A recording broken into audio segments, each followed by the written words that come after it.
बिल्ली और चूहों की कहानी। एक बार एक बिल्ली थी, वो बहुत ही चालाक और चौकस थी, और उसकी इसी चालाकी और चौकसी को देखकर चूहे भी सावधान हो गए थे और अब चूहे बिल्ली के हाथ नहीं आ रहे थे। एक समय ऐसा आया कि बिल्ली भूख के मारे तड़पने लगी। एक भी चूहा उसके हाथ नहीं आता था, क्योंकि वो उसकी आहट सुनते ही तेजी से अपने बिल में छुप जाते थे। भूख से बचने के लिए बिल्ली योजना बनाने लगी। तभी उसके दिमाग में कुछ आया और वो एक टेबल पर उल्टी लेट गई। उसने सभी चूहों को ये सोचने पर मजबूर कर दिया कि वो मर चुकी है। सारे चूहे बिल्ली को ऐसे लेटा हुआ अपने बिल से ही देख रहे थे। उन्हें पता था कि बिल्ली बहुत चालाक है, इसलिए उनमें से कोई भी चूहा अपने बिल से बाहर नहीं आया। लेकिन बिल्ली भी हार मानने वालों में से नहीं थी। वो बहुत देर तक उसी टेबल पर उल्टी लेटी रही। धीरे धीरे चूहों को लगने लगा कि बिल्ली मर चुकी है।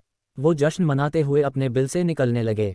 चूहे जैसे ही बिल्ली की टेबल के पास पहुंचे, उसने उछलकर 2 चूहे पकड़ लिए। इस तरह बिल्ली ने इस बार तो अपने पेट को भर लिया, लेकिन चूहे अब और भी ज्यादा सतर्क हो गए। 2 चूहे खाने के बाद बिल्ली दोबारा भूख से तड़पने लगी, क्योंकि चूहे अब बिल्कुल भी लापरवाही नहीं बरतना चाहती थे। इस बार पेट भरने के लिए एक बार फिर बिल्ली को योजना बनानी थी। लेकिन इस बार छोटी योजना काम नहीं आने वाली थी, इसलिए बिल्ली ने अब खुद को पूरे आटे से ढक लिया। चूहों ने सोचा कि वह आटा है और उसे खाने के लिए आ गए। लेकिन एक बूढ़े चूहे ने उन्हें रोक दिया।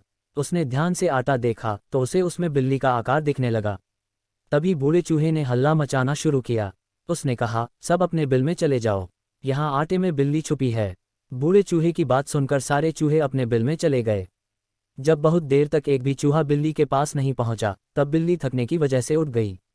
इस तरह बूढ़े चूहे ने अपने अनुभव से सारे चूहों की जान बचा ली। कहानी से सीख। बिल्ली और चूहे की कहानी से यह सीख मिलती है कि बुद्धि का इस्तेमाल करके धोखे से बचा जा सकता है।